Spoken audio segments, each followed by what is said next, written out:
Hey there, everybody. Welcome back to the Planes, Trains, and Comic Books channel. My name's Matt, and today we're going to review Strange number 1.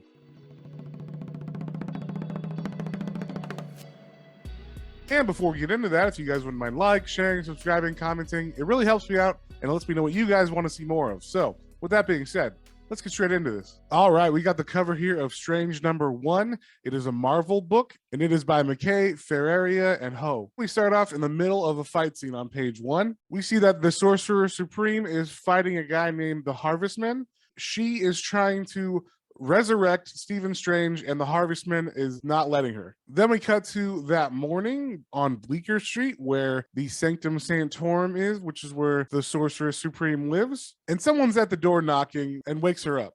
The person at the door is Victor Von Doom, and he's here because Doctor Strange has died. So in the previous series, I guess Doctor Strange dies at the end, and his last dying wish is for Clea, his wife, to take all his magical items and become the Sorcerer Supreme. But Dr. Doom, being a magical fellow himself, just assumed that it would be passed to him. And I thought this scene was really fun. They have a back and forth conversation, and when he tells her that he will not be spoken to in such a way, she powers up and gets all crazy. So Victor leaves in a huff, and then Wong, who's Doctor Strange's friend, comes in, and he's been on a bender all night because Doctor Strange has recently died, and he's super sad, and also Clea is super sad, and he's just been getting super drunk and trying to forget the pain that he's feeling. So in order to help each other out, Clea suggests maybe we should go get some coffee to take the edge off of last night, but not our regular coffee. She wants to get some interdimensional coffee, some of the strong stuff. So Wong takes her to some kind of magical bazaar that's inside of an alley in New York. There's a bunch of mystical and fantasy creatures that are hidden by these spells and stuff in the middle of New York.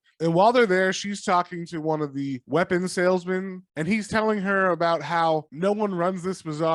It's like a free open marketplace, but they get attacked every now and then, and no one's been able to defeat their magic. And as he's saying that, these guys called the Blasphemy Cartel burst in and start shooting everybody. And they actually kill the guy that she was talking to. So Clea gets very, very pissed off and is like, I will not have any of this. And at first the guys are confused because they're getting mystical reports that the Sorcerer Supreme is there, but they don't know that Clea Strange is the new Sorcerer Supreme. And she just starts murdering them. In their retreat, to get away from her, they throw a grenade that's got a demon trapped in it. And even that demon is no match for her, and she's able to defeat it while killing all the guys that attacked them. So later that night, Clea and Wong are talking, and she's saying she's going to figure out how to get Doctor Strange back. And she believes she can do it with magic, but she also thinks that Doctor Strange might be able to do it himself. Even being dead, he was that strong, he might be able to bring himself back from the dead. So she creates a spell that will tell her if anyone is trying to cross through into our world from beyond. And as she talks to Wong for a little bit longer, the spell goes off, and she immediately is like, oh my God, it's Steven. So she powers up and flies away, and Wong tries to warn her, maybe this isn't Steven, but she believes it can only be him. And that's where I'm going to leave it. I don't want to spoil this anymore. So this is actually the first Doctor Strange comic I've ever read. I figured it would be a good place to jump in on because it's the number 1. I figured it would be good to just see if I could pick it up having not read anything of Doctor Strange and see if it was good in that context. And I gotta say, I liked it a lot. They do give you a page at the beginning that catches you up on everything, which is nice. And I feel like we got to know Clea Strange a lot in this while still respecting Stephen Strange and his memory and what he's done in the comics. I think Gemma K did a really good job writing in this. We get to understand why maybe she's a different kind of Doctor Strange because she's so violent. She will just murder people. And yes, they are bad people, but I thought that was pretty awesome that she's just stripping the flesh from people's bones and stuff.